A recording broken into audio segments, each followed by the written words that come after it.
Hello and welcome to the chapel at Christ Church United Methodist in downtown Charleston, West Virginia. My name is David Donathan and I'm the minister of music here at the church.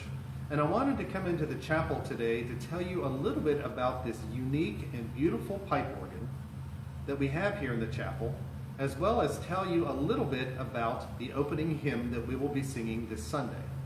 Now this Sunday is Mother's Day, but many churches call it the Festival of the Christian Home. But first, before I talk to you about that hymn that we're going to be singing, let me play a little bit of it for you now.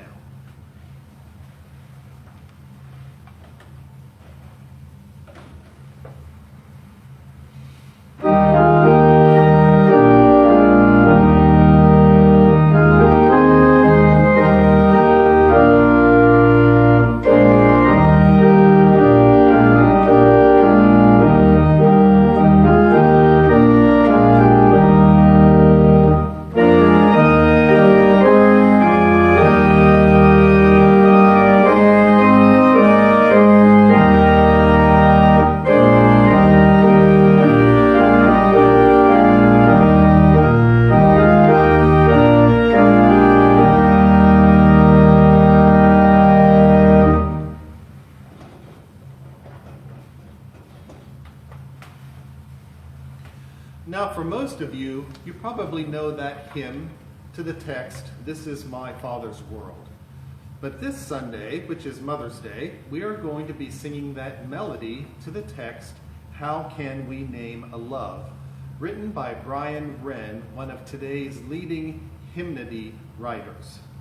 Now, Brian Wren is a master of writing texts that help congregations bridge theological challenges.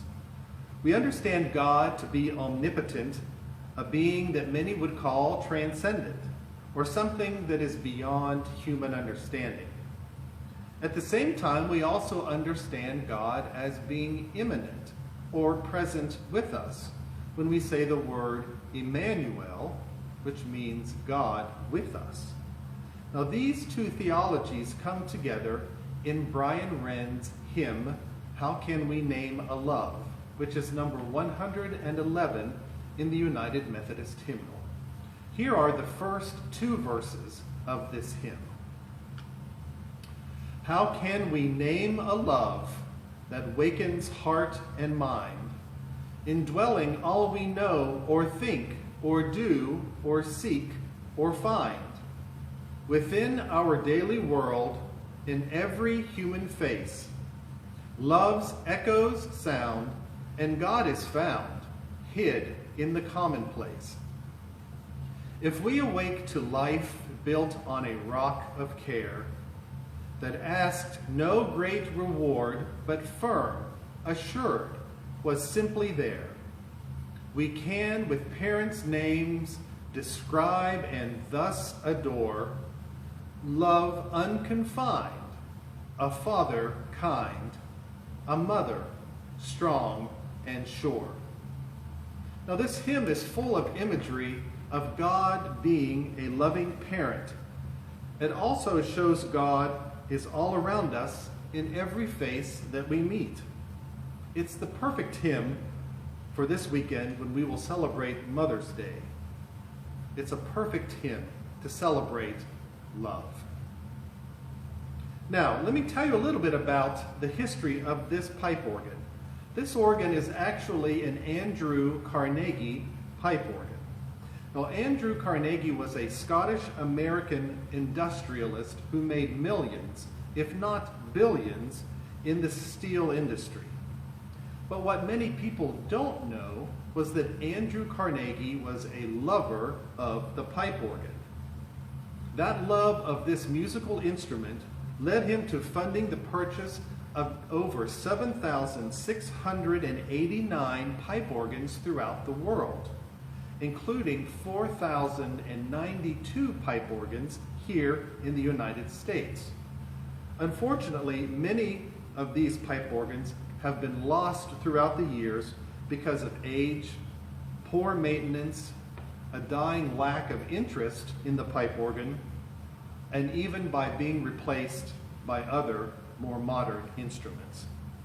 Now, we acquired this instrument back in 1996 from Carnegie Hall in Lewisburg, West Virginia.